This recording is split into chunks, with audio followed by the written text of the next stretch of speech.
நம்ம ஆட்சிக்கு வந்தா அது என்ன வந்தா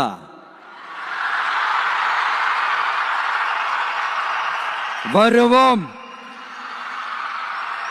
மக்கள் கண்டிப்பா நம்மள வர வைப்பாங்க. மக்களுக்கான ஆட்சியை மக்களே விரும்பி வர வைக்கத்தானே செய்வாங்க. அப்படி மக்களால் அமைக்கப்பட போற நம்ம ஆட்சியில நம்ம என்ன செய்ய போறோம்ன்றது அதுக்கான அந்த தேர்தல் அறிக்கையில அதுக்கான விளக்கத்தை டெஃபினட்டா கொடுப்போம்.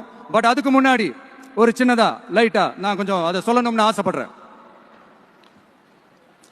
எல்லாருக்கும் நிரந்தரமான வீடு இருக்கணும். ஒவ்வொரு வீட்டுக்கும் ஒரு மோட்டார் சைக்கிள் வாகனம் உறுதியா இருக்கணும். காரும் தான் லட்சியம். அதுக்கான வசதி வாய்ப்பை உருவாக்குற அளவுக்கு பொருளாதார வளர்ச்சிக்கு வழியை உண்டாக்கணும். ஒவ்வொரு வீட்டில் இருக்கிற ஒவ்வொருத்தரும் மினிமம் டிகிரி படிச்சிருக்கணும். ஒவ்வொரு வீட்லயும் குறைந்தபட்சம் ஒருத்தருக்கு நிரந்தர வருமானம் கிடைக்கணும். அதுக்கான வேலை வாய்ப்பை உருவாக்கணும். அதுக்கு தகுந்த மாதிரி கல்வியில பாடத்திட்டத்தில் சீர்திருத்தம் செய்யணும். கவர்மெண்ட் ஹாஸ்பிட்டல்ஸுக்கு மக்கள் எல்லாரும் பயம் இல்லாம நம்பி போற மாதிரி மாத்தணும்.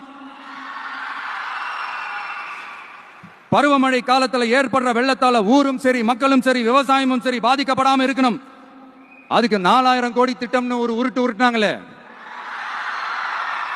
அந்த மாதிரி எல்லாம் எதுவும் இல்லாம உண்மையான ஒரு பாதுகாப்பு திட்டத்தை உருவாக்கணும். மீனவர்களோட, தொழிலாளர்களோட, நெசவாளர்களோட, அரசு ஊழியர்கள் மற்றும் ஆசிரியர்களோட கருத்து கேட்டு அவங்களுக்கான பாதுகாப்பு மற்றும் வளர்ச்சி திட்டங்களை உருவாக்கணும். உருவாக்குறது மட்டும் இல்ல, அதை செயல்படுத்தணும். முக்கியமா இண்டஸ்ட்ரியல் டெவலப்மெண்ட்ஸ்ல கான்சென்ட்ரேட் பண்ணணும். எல்லாத்தையும் விட ரொம்ப ரொம்ப முக்கியம், சட்டம் ஒழுங்க ரொம்ப ஸ்ட்ரிக்டா வச்சிருக்கணும்.